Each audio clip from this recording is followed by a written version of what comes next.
All right, so we're grabbing our hard hats and diving into the world of Australian construction. Blueprints, power tools, that fresh-cut timber smell, Mhm. right? Well, we're adding a twist. We've got our hands on some fascinating documents.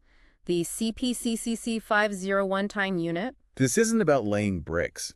It's about the financial foundation every construction business needs. It's like you can have the grandest design, but without the right budget, the right knowledge. It's just a castle in the clouds. And nobody wants that. So we're talking legislation, regulations, all those things that might make a builder's eyes glaze over. But here's the thing. This stuff is the bedrock.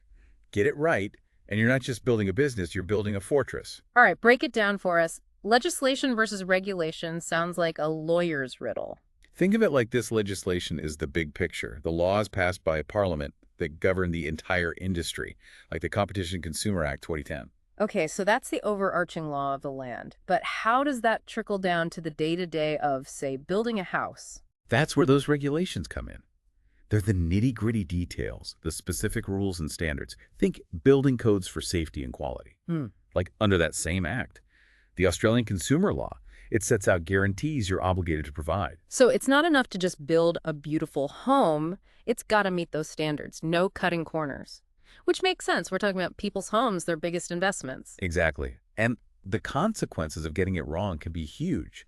Legal issues, financial penalties, even damage to your reputation, it all adds up. No pressure, right?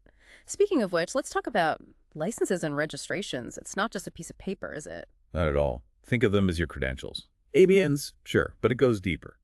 The type of license you need depends on your location, the kind of work you do, even the value of the project. So if someone's listening thinking, okay, I need to get my paperwork in order, where do they even start?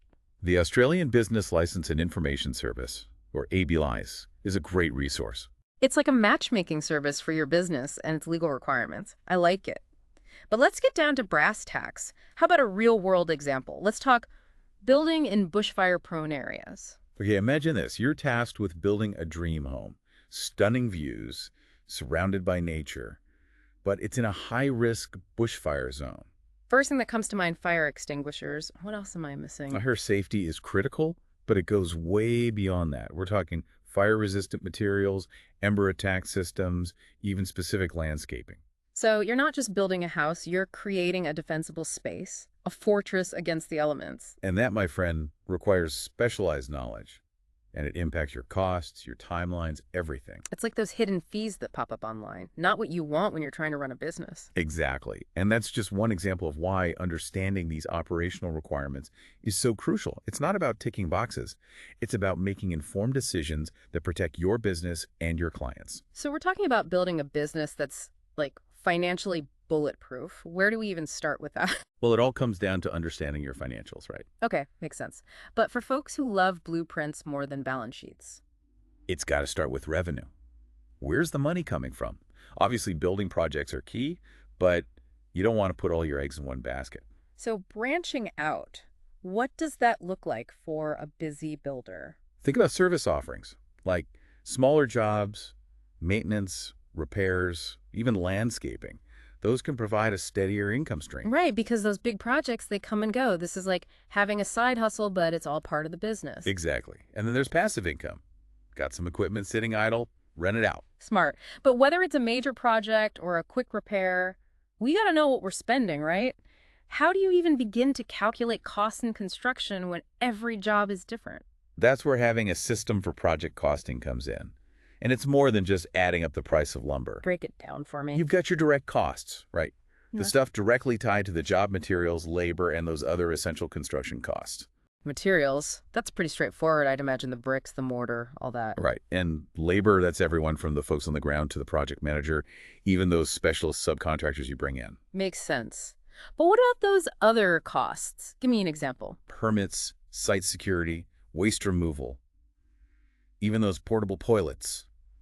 They all add up. It's like a hidden world of expenses. Yeah, So you've got the costs figured out, but then you need to factor in profit without scaring off potential clients, right? exactly. You need to factor in your overhead. That covers all the indirect costs of running your business. Things like rent, utilities, your accounting software, all the things that keep the lights on. Okay, overhead. So we're not just talking about the cost of the physical building itself. It's everything involved in keeping the business running. Precisely.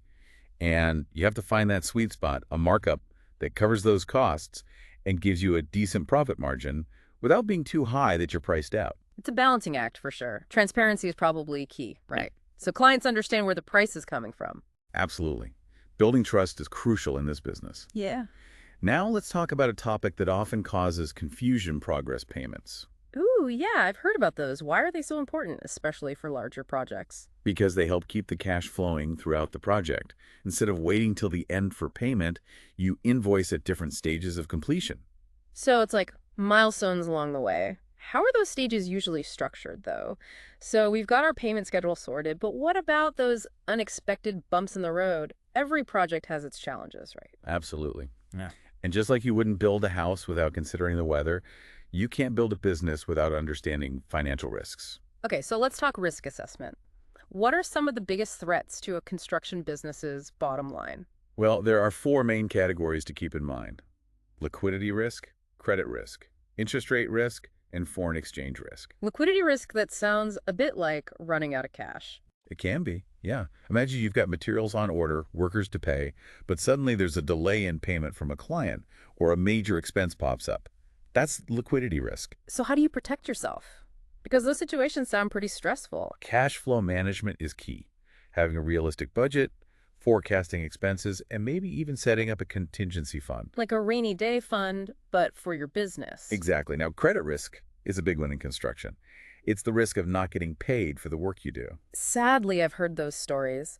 Clients who disappear without a trace, leaving a trail of unpaid invoices. It happens. That's why due diligence is so important. Before you take on a project, especially a big one, do your homework on the client. Credit checks, references, that sort of thing. Absolutely. And diversify your client base. Don't rely too heavily on just one or two big clients. Spread the risk. That makes sense. Okay, what about interest rate risk? Well, interest rates go up and down, right? If you've got a loan, especially a variable rate loan, those fluctuations can really impact your repayments. So it's like the cost of borrowing money is constantly changing. Exactly.